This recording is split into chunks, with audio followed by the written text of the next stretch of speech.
સહકારિતા મંત્રી અમિત શાહની ઉપસ્થિતિમાં ગુજરાત સહકારી મહાસંમેલન 2025નો સાયન્સ સિટી ખાતે પ્રારંભ। ગૃહમંત્રી અમિત શાહે કહ્યું, સહકારી મંડળીઓમાં પારદર્શિતા લાવવી જરૂરી તેમજ સહકારી ક્ષેત્રની સંસ્થાઓ વચ્ચે સહકાર રાખવા ઉપર પણ મૂક્યો ભાર। સંમેલનમાં મુખ્યમંત્રી ભૂપેન્દ્ર પટેલ પણ રહ્યા ઉપસ્થિત। ગૃહમંત્રી આજે અમદાવાદમાં પલ્લવ ઓવરબ્રિજ અને વિવિધ વિકાસલક્ષી કાર્યોનું કરશે લોકાર્પણ। સાથે જ મહેસાણામાં નર્સિંગ કોલેજના નવનિર્મિત ભવન અને રેડી ટુ કુક ફ્રોઝન બટાકા પ્રોસેસિંગ પ્લાન્ટનું કરશે ઉદ્ઘાટન। તો બપોરે સાણંદ ખાતેની ત્રિરંગા યાત્રામાં પણ જોડાશે।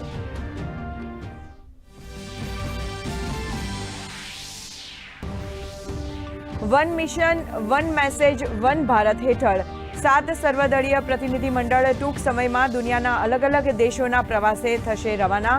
વૈશ્વિક મંચ પર પાકિસ્તાનનો ચહેરો ખુલ્લો કરવા અને આતંકવાદ સામે ભારતનો ઝીરો ટોલરન્સ નીતિ પર આપશે સંદેશ। હૈદરાબાદના ચારમિનાર પાસેના ગુલઝાર હાઉસ બિલ્ડિંગના પહેલા માળે લાગી આગ। ભીષણ આગમાં 8 લોકોનું મોત। પીએમ મોદીએ દુર્ઘટના પર વ્યક્ત કર્યું દુઃખ। મૃતકોના પરિવારને પ્રધાનમંત્રી રાષ્ટ્રીય રાહત કોષમાંથી 2 લાખ અને ઇજાગ્રસ્તોને 50,000 આપવાની કરી જાહેરાત।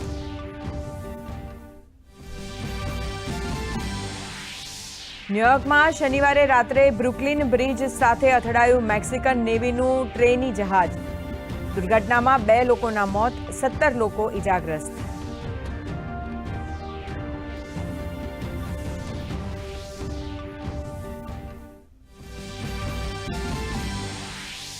નવા પોપ લિયો 14ના આજે શપથ ગ્રહણ સમારોહ। વેટિકન સિટીના સેન્ટ પીટર્સ સ્ક્વેરમાં યોજાશે આ ભવ્ય સમારોહ।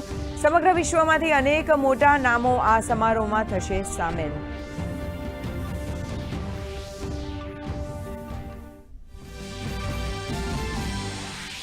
રાજ્યમાં આગામી દિવસોમાં છૂટાછવાયા વરસાદની આગાહી। આજે સૌરાષ્ટ્ર તેમજ સાબરકાંઠા, અરવલ્લી, પંચમહાલ, દાહોદ અને મહીસાગર સહિત 13 જિલ્લામાં ગાજવીજ સાથે વરસાદની આગાહી।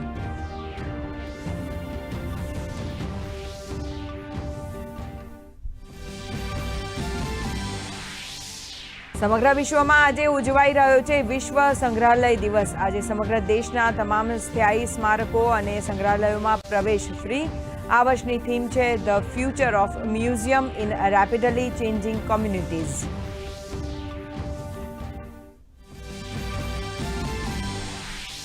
અને આઈપીએલમાં સુપર સન્ડેમાં 2 મેચ। પ્રથમ મેચ રાજસ્થાન અને પંજાબ વચ્ચે, તો સાંજે દિલ્હી અને ગુજરાત વચ્ચે થશે ટક્કર। ગઈકાલે વરસાદ વિઘ્ન બનતા મેચ રદ થતા કેકેઆર પ્લે ઓફની રેસમાંથી બહાર।